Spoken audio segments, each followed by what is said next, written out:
লিখুন আর আপনাদের মূল্যবান মতামত আমাদের জানাতে ভুলবেন না। নমস্কার বন্ধুরা, গ্লোব টিভির জনপ্রিয় অনুষ্ঠান অন্তর্কথা। আমরা এতদিন পর্যন্ত বিভিন্ন শিল্পীদের মনের কথা শুনেছি, শিল্পী বন্ধুদের সাথে আড্ডা দিয়েছি। আজকেও অন্তর্কথায় আমার সাথে যারা আড্ডা দেওয়ার জন্য এসেছেন তাদের সাথে এক এক করে পরিচয় করিয়ে দিই। আমি নন্দিনী, আর আমার সাথে আজকে যারা রয়েছেন তাদের সাথে আপনাদের একটু পরিচয় করিয়ে দেবো। একদম ওপাশে একদম লাল সুন্দরী যিনি, তিনি হচ্ছেন ইন্দ্রাণী, বন্ধু ইন্দ্রাণী গাঙ্গুলি। ইন্দ্রাণীকে নমস্কার। ইন্দ্রাণী একজন পেশায় নৃত্যশিল্পী, সৃষ্টি ডান্স একাডেমির কর্ণধার। দেশ বিদেশে বহু জায়গায় তার ছাত্রছাত্রীরা এবং তিনি নিজে নাচ দেখিয়ে আপনাদের সকলের মনোরঞ্জন করেছেন এবং সবার ভালোবাসা পেয়েছেন। এত ভালোবাসা পেয়েছেন যে বলার নয়। আর তাছাড়া তিনি সারা বছর সমাজ সেবার কাজে থাকেন। যারা অটিজম বাচ্চা, যারা ট্রান্সজেন্ডার, আরও অন্য যারা পিছিয়ে পড়া, সমাজে পিছিয়ে পড়া, তাদের সাথে তাদের পড়ানো, নাচ, সেসব নিয়ে ইন্দ্রাণী থাকে। আমরা যাব ইন্দ্রাণীর কাছে। আজকের এই মুহূর্তে ইন্দ্রাণীকে আমরা ধন্যবাদ জানাই, এই অসংখ্য ধন্যবাদ অন্তর্কথায় আসার জন্য। একদম। তারপর মধ্যমণি হয়ে বসে রয়েছেন যে মানুষটি ভাবেন ভালো বন্ধু, ভালো ভাবনা আর ভালো বই পেলে সারা জীবন কাটানো যায়। তিনি ছিলেন ফটোগ্রাফার। তার ছবিতে মানুষ জীবন্ত হয়ে ওঠে, কিন্তু সেখান থেকে তিনি চলে গেলেন, কলম ধরলেন, লিখতে শুরু করলেন। বেশ কিছু বই এবং শ্রুতি নাটকের বই তিনি লিখে ফেললেন অনায়াসেই। তার মনের কথা, যে কথাগুলোর সাথে আমরা নিজেদের ভীষণভাবে রিলেট করতে পারি। ছোট গল্প, অনুগল্প, শ্রুতি নাটক, এসব নিয়ে তিনটে বই তার প্রকাশিত হয়ে গেল। সেই মানুষটির নাম গৌরাঙ্গ চক্রবর্তী। প্রচন্ড ছটপটে, পায়ের তলায় সরষে, জানেন তো। আজ এখানে এই সকালবেলা এখানে, তো বিকেলবেলা আরেক জায়গায় আপনারা দেখতে পাবেন। আর মহিলাদের অত্যন্ত জনপ্রিয়, কেন বলুন তো? আমরা একটা ভীষণ ছবি তুলতে ভালোবাসি, আর গৌরাঙ্গদা ভীষণ ভালো ছবি তোলেন, যার জন্য মহিলারা গৌরাঙ্গদাকে দেখলে একদম সঙ্গে সঙ্গে এই আমার ছবি একটা তুলে দেবেন এরকম বলেন। সেই মানুষটিকে আজকে আমরা আমাদের মধ্যে পেয়েছি। দেখুন, আমি বসে আছি কিন্তু দুই সুন্দরী নারীর মাঝখানে গৌরাঙ্গদাকে আপনারা দেখলেন। তারপর গৌরাঙ্গদাকেও আমরা আমাদের টিভিতে অন্তর্কথায় স্বাগত জানাবো। তারপর যে মানুষটি আমার পাশে বসে রয়েছে, এই মানুষটির কথা কি বলি বলুন তো? পাপিয়া ওর নাম। ও রানাঘাটে স্টেশনে প্রতিদিন নিজের হাতে রান্না করে 100 জন মানুষকে খাওয়ায় 2017 সাল থেকে। ভাবতে পারেন? অ্যাটলিস্ট আমি তো ভাবতে পারি না। এছাড়াও ও প্রতি রবিবার ধর্মতলায় বেশ কিছু বাচ্চা কাচ্চাকে জড়ো করেছে, যারা ফুটপাতে ভিক্ষা চাইতো, লোকের বাড়িতে কাজ করতো, তাদের সেখান থেকে ছাড়িয়ে তাদের খাওয়া, বই খাতা, হাতের কাজ শেখানো, এসব করছে পাপিয়া। এছাড়াও পাপিয়ার যেটা বিশেষত্ব, সেটাতে আমরা পরে যাব। ও একজন হস্তশিল্পী। ও দুর্গা প্রতিমা করে প্রতি বছর 2টি করে, আর সেই যে টাকা পায় সেই টাকা দিয়ে সারা বছর সে এই কাজগুলো করে। রান্না মানে মানুষজনকে খাওয়াতে অনেকেই পারে, কিন্তু নিজের হাতে প্রতিদিন রান্না করে 100 জনকে খাওয়ানো কিন্তু চারটিখানির কথা না। সেই পাপিয়া করকে আজকে আমরা আমাদের মধ্যে পেয়েছি। ক্ষেত্রে প্রত্যেকে গুণী। আমরা বলি না আমরা নারী, আমরাই পারি। এই যে 2 নারীকে দেখছেন, এই 2 নারী হচ্ছে সেই অনন্যা নারী। তো তাদের সাথেই থাকবো। প্রথমেই আমি ইন্দ্রাণীর কাছে যাব।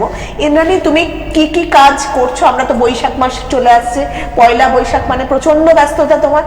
তুমি বিভিন্ন কোম্পানির, কর্পোরেটদের বিজ্ঞাপনের সহযোগিতা করে থাকো। হ্যাঁ, কিন্তু মূলত যে কাজটা আমার নন্দিনী, সেটা হচ্ছে যে দেখো, আজকে সৃষ্টি ডান্স একাডেমি এই বছরই 20 বছরে পা 20 কমপ্লিট করে 21 বোধহয় পা দিচ্ছে।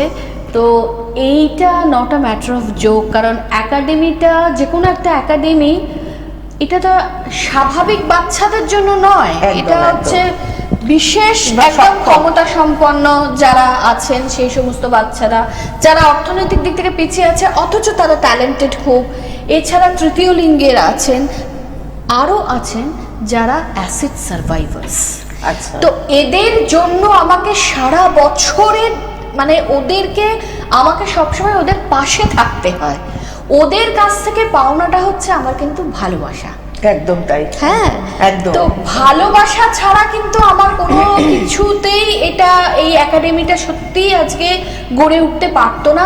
কিছু কিছু মানুষ আজকে আমাকে সত্যি প্রচুর সহযোগিতার হাত বাড়িয়ে দিয়েছে, নাহলে সত্যিই নন্দিনীদি, আমি একজন বেসরকারি একটা ইংরেজি মাধ্যম স্কুলের শিক্ষিকা, সেই যে ফিজটার থেকে তার অর্ধেকটা আমাকে এখানে খরচা করতে হয়।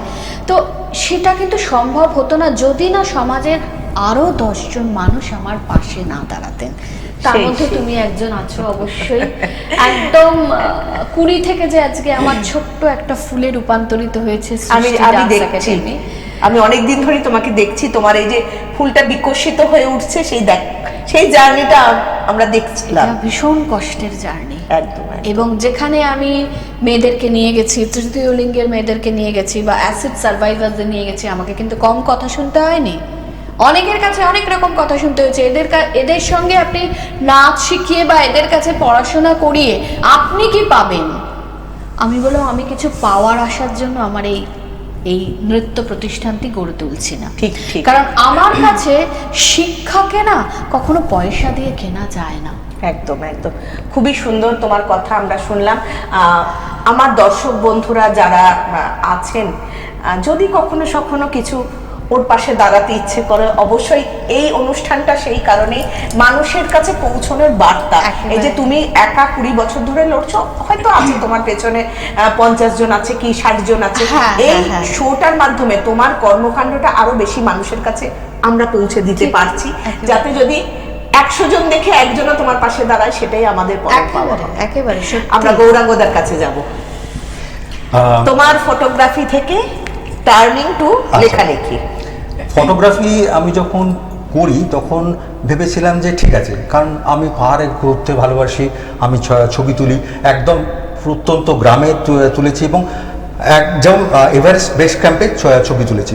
তো তারপরে এখানে যখন তুলি বাচিক শিল্পে বা প্রোগ্রামে, তখন আমার পাশে যিনি আছেন বিখ্যাত বাচিক শিল্পী, ওনার একটা কবিতা স্বাধীনতা বলতে বলতে চোখে জল চলে এসছে। তো আমি সেই মোমেন্টটা মানে মুহূর্তটাকে ক্যাপচার করছি, আমার চোখ থাকে লেন্সে এবং হাত থাকে হচ্ছে শাটারে। সেই সিকোয়েন্সটা যদি না তুলতে পারি তাহলে ওই চোখের জলটা আমি তুলতে পারবো না। তো এই ছবি তুলতে তুলতে মনে হলো যে যদি এটা লেখার মধ্যে আসা যায় তাহলে অনেক কিছু মানে প্রকাশ করা যায়, মানে আধুনিক লেখার মধ্যে। তো শুধু প্রেমের গল্প নয়, যেমন এমন 1084 মা, এটা নাট্যরূপ দেওয়া আছে, যেমন 100 বছর 100 বর্ষের মহাশ্বেতা দেবী। তো এইরকম কিছু ঘটনা বা তারপর হচ্ছে সলিল চৌধুরীর আলোর পথযাত্রী, এরকম তার উপরে লেখা। তারপরে আরেকটা তুমি করো যেটা ওই যেটা সেদিন করলে, সেটা হচ্ছে লালনের ওপর। কারণ আমি গৌতম ঘোষের সঙ্গে যখন কাজ করেছিলাম তখন দেখেছিলাম, আর গৌতম দার সঙ্গে আমার শিখেছিলাম, বকুনিও খেয়েছি যে ফটোগ্রাফিটা এইভাবে করতে হবে। মানে কোনো একটা প্রজেক্ট করতে গেলে আমাকে বুঝিয়ে দিতেন যে এখানে সিকোয়েন্সটা তুমি কি দেখছো তোমার ভিউতে তুলে নিয়ে আসবে। ওই ছবিতে দেখে আমরা হিসেব করতাম বা গৌতম দা হিসেব করতে, এখানে ক্যামেরা থাকবে, এখানে ক্যামেরা জুম হবে, আউট হবে, এটা। তো ওই ছবিটা তুলতে হতো। খুব সুন্দর শুনলাম গল্প, সেখান থেকে লেখালেখির গল্প আমরা শুনলাম। আমরা যাব এবার পাপিয়ার কাছে। পাপিয়ার গল্প তো শুনলেন। পাপিয়া পয়লা বৈশাখে, ঠিক পয়লা বৈশাখ না, পয়লা বৈশাখের পরপর অক্ষয় তৃতীয়ায় ও মানুষ পুজো করে। 23 বছর ধরে হয়ে আসছে। ওর কাছে একটু মানুষ পুজোর গল্প শুনি। আসলে এই পুজোটা ঠিক আমার সৃষ্টি নয়, এটা আমি ছোট থেকে জ্ঞান হওয়া থেকে আমার ঠাকুমাকে করতে দেখেছি। ছোট থেকে দেখেছি অক্ষয় তৃতীয়ার দিন আমার ঠাকুমা তার সাধ্য মতো, এখন তো এটাকে সমাজসেবার নাম দেওয়া হয়েছে, কিন্তু তখন তারা মন থেকেই এটা সেবাটা করতেন এবং আমার রক্তে সেই বীজটা আছে হয়তো। তা দেখতাম ঠাকুমাকে ওই অক্ষয় তৃতীয়ার দিন মানুষকে বাড়িতে ডেকে নিয়ে আসতেন, তাদের পা ধোয়াতেন এবং ঠিক যেভাবে ভুজ্জি দিয়ে বস্ত্র দিয়ে আমরা ঠাকুরকে পুজো করি এমনি মানুষকে পুজো করতেন। আমি যখন জিজ্ঞাসা করতাম, আমার মনে খুব একটা জায়গায় এসেছিল যে পাটা কেন ধোয়ানো হয়। অনেকে এখন আমি যখন করি বলা হয় আদিক্ষেতা, অনেক কিছুই বলা হয়, সেটা আমার এখন আর সেরকম গায়ে লাগে না। তা ঠাকুমা বলতেন আমরা যখন কারোর জন্য কিছু করি তখন আমাদের মধ্যে একটা অহম জন্ম নেয় এবং আমি করলাম, আমি দিলাম, আমি তাকে দিচ্ছি, একটা অহম হয়। আমরা তো মানুষ, তার জন্য তার পা ধুয়ে তার পায়ে আগে আমরা নত হই। যে তুমি আমার কাছে সেবা নিচ্ছ, এটা আমার পরম মানে একদম একদম এটা যেন আমার কাছে মানে বড় পাওয়া হয়, তবে গিয়ে আমি মানুষ। তাই সেইটার থেকে আমিও নিজে বিবাহের পর স্বামীর কাছে গিয়েও, তিনিও খুব ভালো মানুষ, তিনি তার সাহায্যে আমি 23 বছর ধরে মানুষ পুজোটা করি। এখন 50 থেকে 60 জন মানুষকে আমার বাড়িতে আনি এবং চেষ্টা করি আমার অহংটাকে তাদের পায়ে বিসর্জন দিতে। বাহ। এটাই আমার একটা অল্প প্রচেষ্টা। আর সারা চমৎকার। বছর তো একটু একটু করে চেষ্টা করি মানুষের জন্য কাজ করার।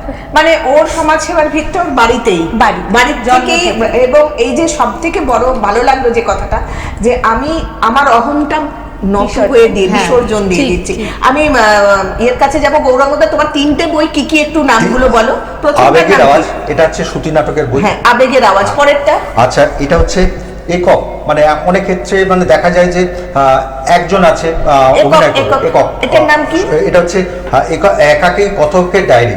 একাকী কথকের ডায়েরি। তারপরে এটা হচ্ছে লালনের উপর লেখা সেদিন দেখা হয়েছিল। লালনের যে গান আছে তার দেহতত্ত্ব এবং আত্মতত্ত্বের বর্ণনা। বাহ, খুব সুন্দর। তোমার বইগুলো রাখো, আমরা প্রত্যেকের কাছে যাব। আমাদের সময় একেবারে শেষ। পয়লা বৈশাখের দিন কি করছো তুমি বলো, তোমার কি কাজ? পয়লা বৈশাখের দিন অনেকগুলোই কাজের মধ্যে জড়িত থাকবো, কিন্তু তার আগে 11ই এপ্রিল আমাদের সিটি সেন্টার 1-এ রবীন্দ্র ওকাকুরা ভবন হলে আমি এই যে আমার যে বিশেষ ক্ষমতা সম্পন্ন যে বাচ্চাগুলো আছে এবং যাদেরকে আমি রোজ রাত্রি 8:30 থেকে 9:30 অবধি পড়াই, যারা মানে অর্থনৈতিক দিক থেকে পিছিয়ে আছে, সেই সমস্ত বাচ্চাদেরকে নিয়ে সেদিনের আমার পয়লা বৈশাখের একটা খুব অনুষ্ঠান। সুন্দর। আমি গৌরাঙ্গদের কাছে যাব। গৌরাঙ্গদা, পয়লা বৈশাখে কি করছো তুমি? আমার বিশেষ বলতে যে ক্যামেরা নিয়ে বেরোবো। আচ্ছা, তারপরে পথে ঘাটে যাকেই পাবো একদম, সুন্দরী একদম, মেয়েদের ওই ক্যাপচার করবো। পয়লা বৈশাখে মানে একটা আনন্দ তো, একদম, তো, একদম। পুজোর একটা আমেজ থাকে, সবাই পুজো দিতে দেয়। ব্যাস, ব্যাস, ঠিক। তো আর সেটা। এবার পাপিয়ার কাছে যাব। আমার তো অক্ষয় তৃতীয়াটাই বৈশাখ মাসের মেন শুরু, নিয়ে হ্যাঁ। মানে আনন্দ। আর পয়লা বৈশাখের দিন আমার যে বিনামূল্যের হোটেলটা রানাঘাট স্টেশনে আছে, চেষ্টা করবো সেদিন ওদের একটু যদি ভালো মন্দ কিছু তুলে দেওয়া যায়। বাহ। চমৎকার। আজকের আড্ডা আমি নন্দিনী এখানেই শেষ করলাম। এরপরে আমরা পরবর্তী পর্যায়ে যাব, আজকের আড্ডার আরেকটি সেশনে যাব। যারা এসেছিলেন তাদেরকে অনেক ধন্যবাদ। নমস্কার। নমস্কার। আবার ফিরে এলাম আমরা এবারের আড্ডায়, অন্তর্কথায় আড্ডায় নন্দিনীর সাথে থাকবে নন্দিনীর 3 বোন। আসলে বাচিক জগতে এই মুহূর্তে যারা বেশ প্রমিসিং, তারা কিন্তু আজ আপনাদের কবিতা শোনাতে এসেছে, কবিতার উচ্চারণে থাকতে এসেছে। প্রথমেই যাব ওদিকে, একদম ওপাশে সুন্দরী শ্রাবণী ভূঁইয়া। নমস্কার। শ্রাবণীকে ভালোবাসা। মাঝখানে রয়েছে গোলগাল অনন্যা চক্রবর্তী, নমস্কার। ভারী মিষ্টি মেয়ে। আর তারপরে এপাশে রয়েছে জুথিকা মজুমদার, সাত চেহারা, কবিতা বলে ভীষণ সার্ফ, সঞ্চালনায় আর কবিতা করে থাকে। নমস্কার। এই 3 জনকে আজকে আমরা আপনাদের সামনে হাজির করেছি আমাদের এই প্রাক বৈশাখী আড্ডায়। তারা আপনাদের শোনাবে কবিতার উচ্চারণ। প্রথমে শ্রাবণীর কাছে যাই। শ্রাবণী আমাদের দর্শকদের কি শোনাবে, চলুন আমরা শুনি। প্রথমেই গ্লোব টিভির আয়োজকদের আমার আন্তরিক ধন্যবাদ এখানে আমন্ত্রণ করার জন্য। আজ আমি পরপর 2টি কবিতার ডালি নিয়ে এখানে উপস্থিত হয়েছি। আমার আজকের নিবেদনে থাকছে পরপর 2টো কবিতার ডালি। আমাদের প্রাণপুরুষ বিশ্বকবি রবীন্দ্রনাথ ঠাকুরের কবিতা নববর্ষ এলো আজি। নববর্ষ এলো আজি, দুর্যোগের ঘন অন্ধকারে, আনেনি আশার বাণী, দেবে না সে করুণ প্রশ্রয়। প্রতিকূল ভাগ্য আসে হিংস্র বিভীষিকার আকারে, তখনই সে অকল্যাণ যখনই তাহারে করি ভয়। যে জীবন বহিয়াছি পূর্ণ মূল্যে আজ হোক কেনা, দুর্দিনে নির্ভীক বীর্যে শোধ করি তার শেষ দেনা। দুর্দিনে নির্ভীক বীর্যে শোধ করি তার শেষ দেনা। বাহ, চমৎকার শুনলাম আমরা। আরেকটি কবিতা শুনি আমরা। হ্যাঁ, আমাদের সামাজিক পরিস্থিতির এই প্রাককালে আমি আজকে আরেকটি কবিতা বেছেছি, কবি বীরেন্দ্র চট্টোপাধ্যায়ের কবিতা রাজা আসে যায়। রাজা আসে যায়, রাজা বদলায়, নীল জামা গায়ে লাল জামা গায়ে, এই রাজা আসে ওই রাজা যায়। জামা কাপড়ের রং বদলায়, দিন বদলায় না।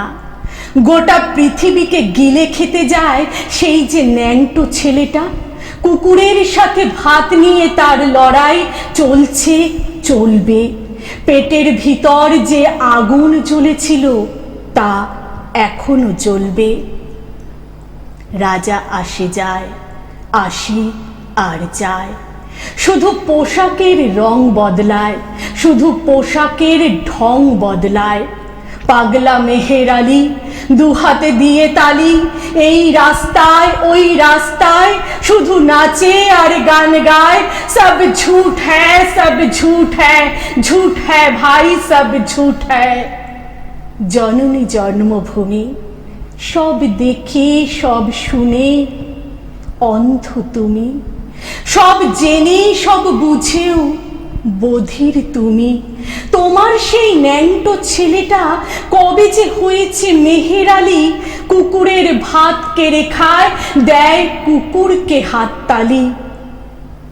তুমি বদলাও না, সেও বদলায় না, শুধু পোশাকের রং বদলায়, শুধু পোশাকের ঢং বদলায়, দিন বদলায় না। বাহ, চমৎকার শোনালো। সত্যি দিন বদলায় না, শুধু রাজা বদলে যায়। এবার যাবো অনন্যার কাছে। অনন্যা, কি শোনাবে আজকে আমাদের? আমি যে রাজনৈতিক বা সামাজিক প্রেক্ষাপট চলছে, কিন্তু আমার কোথাও মনে হয়েছে যে মানুষের বুকের ভেতর তো প্রেম তো থেকেই যায়। একদম। চলো তো তোমার কাছে প্রেমের কবিতা একটি কবিতা শুনি। একদম একদম। কবি পূর্ণেন্দু পত্রিক, যে টেলিফোন আসার কথা। বাহ। যে টেলিফোন আসার কথা সে টেলিফোন আসেনি। প্রতীক্ষাতে প্রতীক্ষাতে সূর্য ডোবে রক্তপাতে, সব নিভিয়ে একলা আকাশ নিজের শূন্য বিছানাতে। একান্তে যার হাসির কথা হাসেনি, যে টেলিফোন আসার কথা আসেনি। অপেক্ষমান বুকের ভিতর কাঁসর ঘণ্টা শাঁখের উলু, 100 বনের বাতাস এসে একটা গাছে হুলুস্থুলু। আজ বুঝি তার ইচ্ছে আছে ডাকবে আলিঙ্গনের কাছে, দিঘির পাড়ে হারিয়ে যেতে সাঁতার জলের মত্ত নাচে। এখনো কি ডাকার সাজে ডাকেনি, যে টেলিফোন বাজার কথা বাজেনি। তৃষ্ণা যেন জলের ফোঁটা বাড়তে বাড়তে বৃষ্টি বাদল, তৃষ্ণা যেন ধূপের কাঠি গন্ধে আঁকে সুখের আদল। খাঁখা মনের সবটা খালি, মরা নদীর চড়ার বালি, অথচ ঘরদুয়ার জুড়ে তৃষ্ণা বাজায় করতালি। প্রতীক্ষা তাই প্রহরবিহীন, আজীবন ও সর্বজনীন।